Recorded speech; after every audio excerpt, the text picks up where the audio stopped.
Hello, everybody. Welcome to Frame by Frame. I'm Gleidson Martins. And I'm Marco Cerritos. Hey, Marco. Welcome to the show again. ChemFest Yes. was incredible. Absolutely. Did you like the opening? I did. ChemFest always throws a great party for opening night, so it's hard to be, disappointed with them. It is always a big bash. It's always a lot of fun, and this year was no different. Interesting. Okay, so let's start moving things here. Yeah. So, what movie? Is that a horror movie or? Oh, today's review? Today's review is not a horror movie. Okay. Avid fans of our show would know that the last couple of weeks, brought us a couple of horror movies for a full review. But this week we're going to do something a little different. We're going to do more of a thriller slash dramedy, if that makes sense. And those genres mashing together may not make sense to the average viewer, but our film blends them seamlessly, I think. The film is called Tuner. And Tuner played at a few festivals last fall. It also played at this year's Sundance. And it is basically a character drama with Leo Woodall, who's been in a few movies. Nuremberg was his last year. He's been on a few Netflix shows. Mm-hmm. And he co-stars with Dustin Hoffman.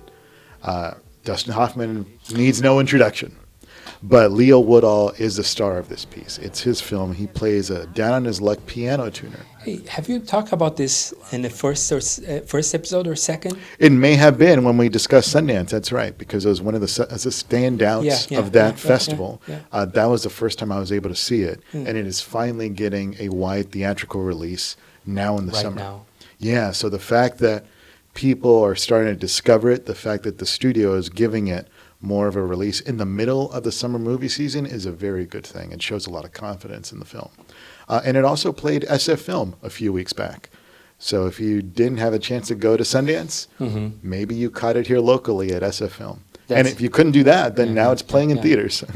He's a unique actor, I would say. Oh, yeah. He's interesting. I mean, he's beautiful, physically speaking, a beautiful face, but he's a great actor, though. Yeah, and like you just said, that's perfect. He's not just a pretty boy. He's a very good actor.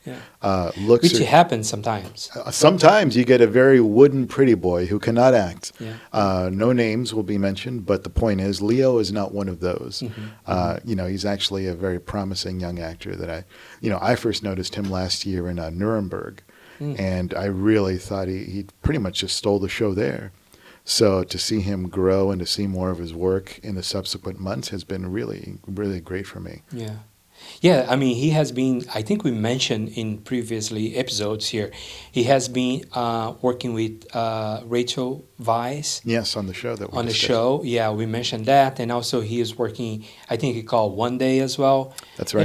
There is a sort of like a different unique projects. I feel like I don't know how I can describe that. No, he's got good taste in projects, which is a very good way. Yeah. That's interesting. I'm looking for it. Haven't seen that one. Okay. I didn't see it at Sundance. Yeah, well, it's slowly coming out, through a theatrical release. So hopefully you're able to catch it. It's worth your time. He's good in it.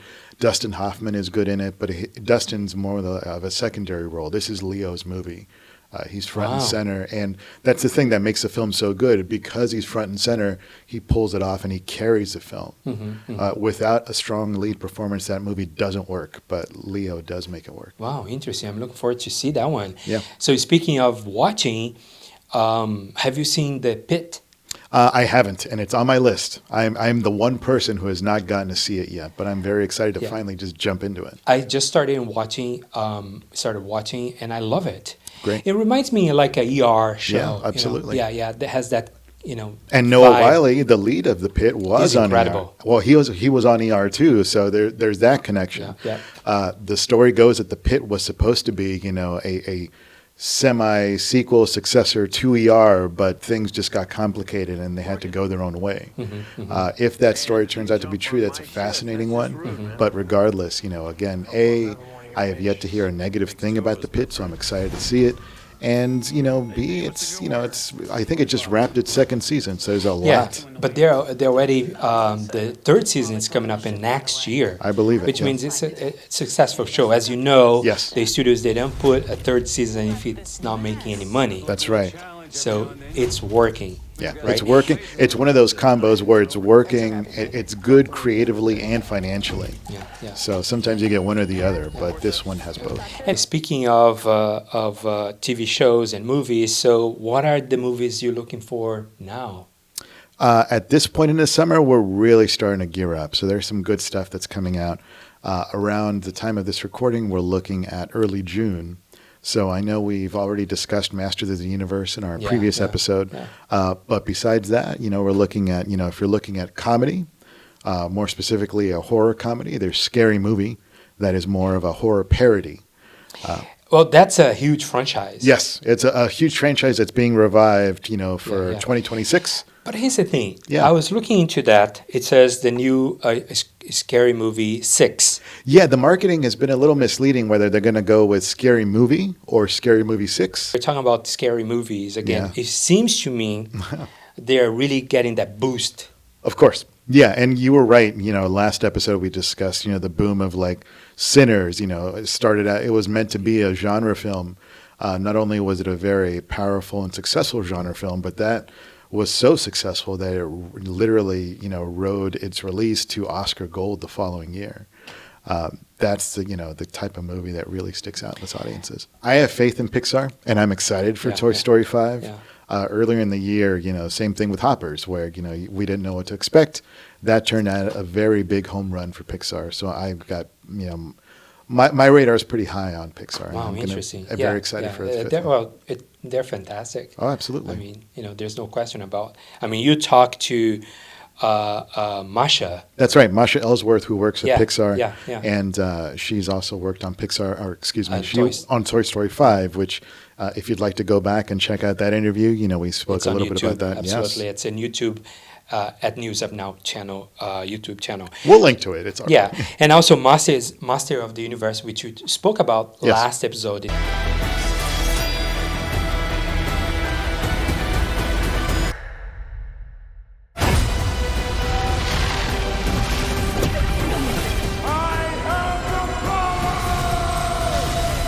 There's another one called Disclosure Day. Yeah, the new Steven Spielberg film. That's right. Have you seen anything about it?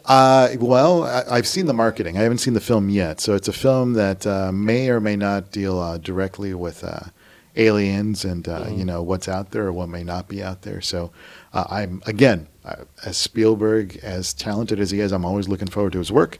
Haven't seen the film, but I'm dying to see it. It's one of my top picks for the summer. Yeah. It seems to me it's like more towards it reminds me of the Independence Day.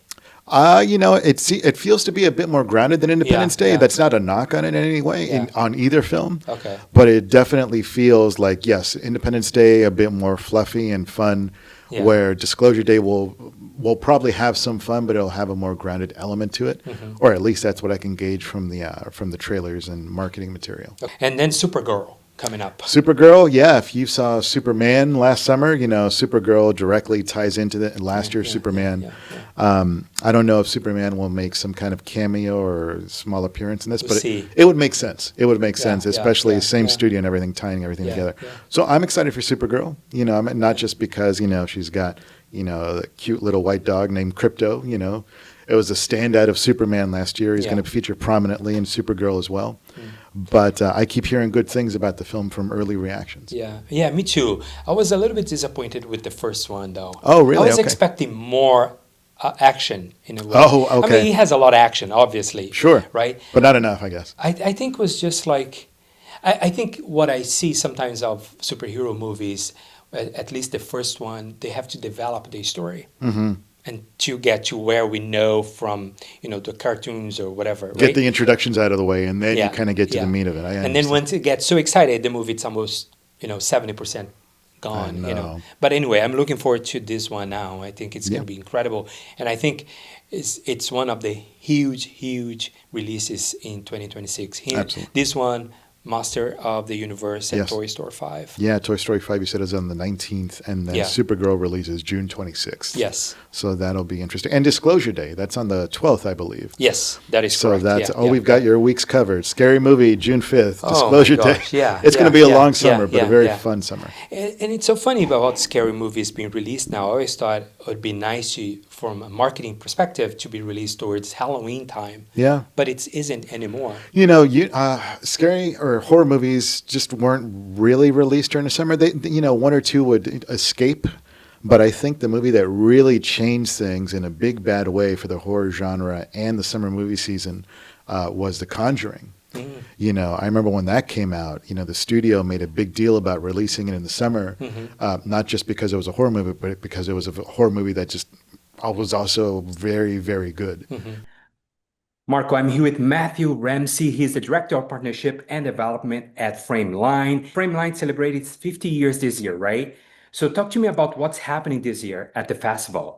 We're hitting 50 years and we're the first queer film festival to reach 5 decades. So it's pretty special for us, not only to kind of achieve this milestone and celebrate this moment for the 50 years we've already hit, but then also, of course, the 50 years that's coming and everything we need to do because storytelling, LGBTQ plus storytelling is as essential as it's ever been.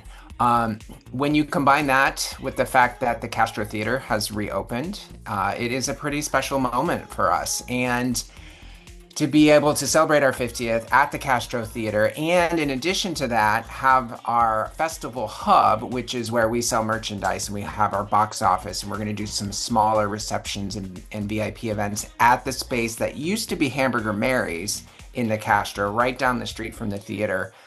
We're firing on all cylinders, and it's going to be a really epic film festival. It always is. We're going to have 135 to 140 different films that span 11 days of the festival starting June 17th, and there's something for everyone. And we'll also have a couple of bigger names with us. Coleman Domingo is coming in to receive a Frameline Award as well as to do an interview with us. Hannah Einbinder, who's well known from the hit series Hacks.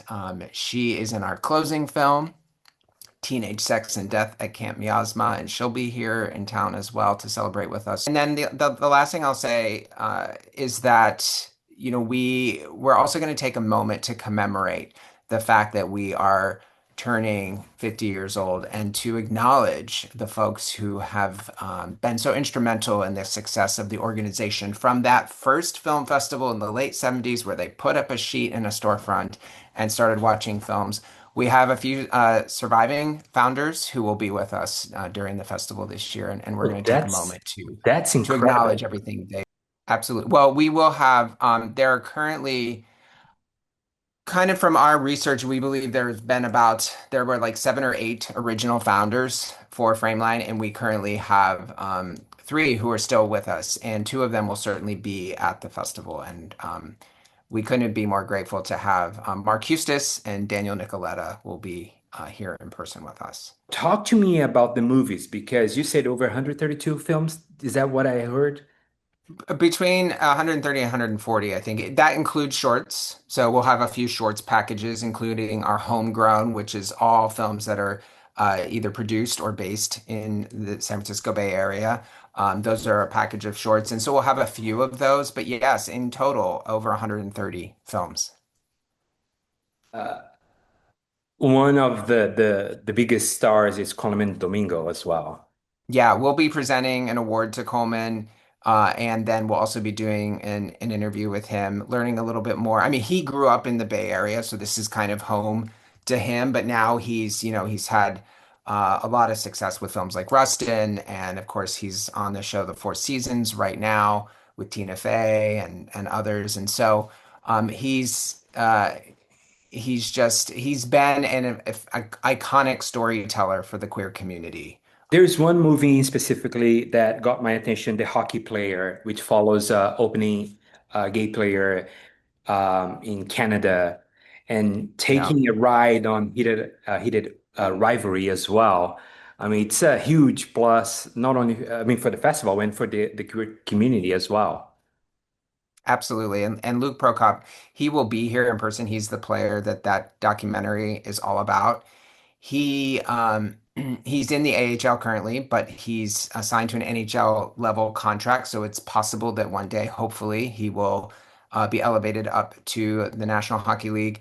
But you're right. I think When I talk to people about Frameline, often I say, if you've seen Heated Rivalry, you know exactly what Frameline is all about because so many people who are queer and not queer fell in love with that TV show. And yes, there are attractive men, but also it was about the storytelling and about the love between the characters and things like that. And that's what Frameline is all about, is the opportunity to have some fun. It can be sexy, it can be sweet, it can be romantic. Have some fun, but help people understand, if certainly people who are not part of the community, um, who LGBTQ plus people are, break down those barriers and create that understanding. And then, of course, within the queer community, bring that joy and celebration because we need that now as much as ever. And so, with that particular documentary, yes, it kind of builds on the success of Heated Rivalry, but this is a true story and it's a documentary and it's going to be really powerful. Yeah, I love true stories. I'll be there for sure to watch that one. So, talk to me. As you said, more than ever, we need movies like that, or film festivals like Frameline, more than ever. How important is this festival not only for the Bay Area but abroad? I think it's incredibly important. I mean, I think people around the world are familiar, especially people who attend other film festivals like, Sundance or Cannes or BFI or Berlinale. They are familiar with Frameline. They know the impact that we have, not just here in San Francisco and in the Bay Area, but around the world. And then when you think about I mean, I'm relatively new to the Bay Area. I moved here about a year ago from Seattle. This is an iconic queer city, and we are on the map all over the world. And so, for people to get to come to San Francisco to be part of the largest and longest running queer film festival in the world is special. And to be able to celebrate our 50th anniversary with us is even, I think, even takes that specialness one level up. It's really powerful. And then so much of that queer history happened in the Castro, and that's where we're going to be. We will also, by the way, be at the Roxy Theater, at the Vogue, and then a couple of venues in over in the East Bay, New Parkway in Oakland, and BAM PFA in Berkeley. And the Roxy has its history itself, and so the Vogue Theater too. Absolutely. Cannot have you here and not ask you about how to develop partnerships because I've been covering film festival throughout the country for a while now, and I know there are a lot of struggles, but also there are a lot of parties, a lot of pluses, which the festivals bring to the community, either in San Francisco or San Jose or Sundance or whatever it is, right? But there's some struggle. So do you feel that, and how is to build that partnership? Well, I think last year, politically, it was really challenging. I think with the new administration, I think a lot of corporations didn't really know what to do and they were trying to figure things out. I think for us this year, I have felt a bit of a turning point in the way that companies have supported us. And I think what's really unique about Frameline is we have an international presence, but we are a local organization. We are San Francisco and we are the Bay Area. And so I think it gives companies an opportunity to have a local and international impact, but it also allows them to support the arts, support the queer community, and support the holistic health of the city. And I'm particularly pleased with the support that the community is bringing us, whether that's some of these major corporations or one of our new local partners, the Golden State Valkyries, or whether it's the incredible support of these small businesses, helping to provide catering and beverage service for Frameland throughout our festival and underwriting those expenses for us. The community at large has really stepped up in a big way, and I think they always have through many of the 50 years.